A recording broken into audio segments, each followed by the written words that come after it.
नीम, ये जो शरीर है ना सर, ये मन अमृत का तो आदि ही नहीं है सर। ये जिसको हम अमृत कहते हैं उसका ये आदि ही नहीं है। अमृत ढूंढता है, ये कहता है कहीं अमृत मिलेगा।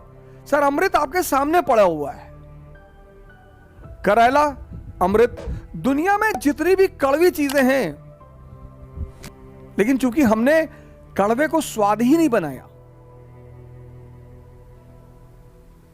कल एक साहब कह रहे थे कि आजकल के बच्चे बड़ी महत्वाकांक्षा नहीं रखते। मैंने कहा उसका एक बड़ा सिंपल सा रीजन है,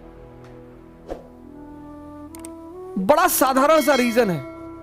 वो छत से ऊपर देख ही नहीं पाते।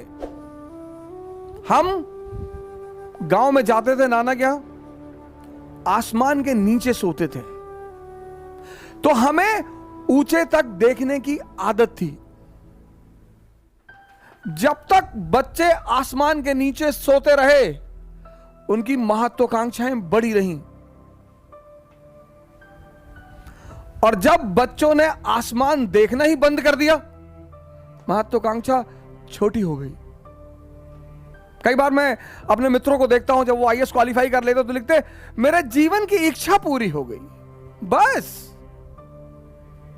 बड़ी उपलब्धि है। हिंदुस्तान में आईएएस बनना बड़ी उपलब्धि है सर, बहुत बड़ी उपलब्धि है। उसको इतना कम नहीं आंका जा सकता, बहुत बड़ी उपलब्धि है। हिंदुस्तान में कुछ परीक्षाएं निकालना बहुत बड़ी उपलब्धि है। एएफएमसी निकालना उपलब्धि है सर, आईआईटी में पढ़ना उपलब्धि है सर, आईआईएम में पढ़ना उपलब्धि है सर, कंपनी सेक्रेटरी निकालना उपलब्धि है सर, उपलब्धि है सर, आईएएस निकालना उपलब्धि है सर, सुप्रीम कोर्ट में बार एट लॉ का मेंबर होना उपलब्धि है सर। बाकी इस देश में कुछ भी उपलब्धि नहीं है। ये उपलब्धियां हैं, बहुत बड़ी चीज, लेकिन उपलब्धि है सर।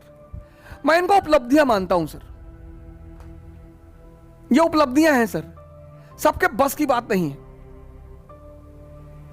जब बच्चे खुले छतों पर और खुले आसमान में लेटते थे और आसमान की ऊंचाई तक देखते थे, तो उनकी सोच भी बड़ी होती थी सर। अब तो बच्चे गर्मी की छुट्टियों में गोवा चले जाते हैं, यूरोप चले जाते हैं।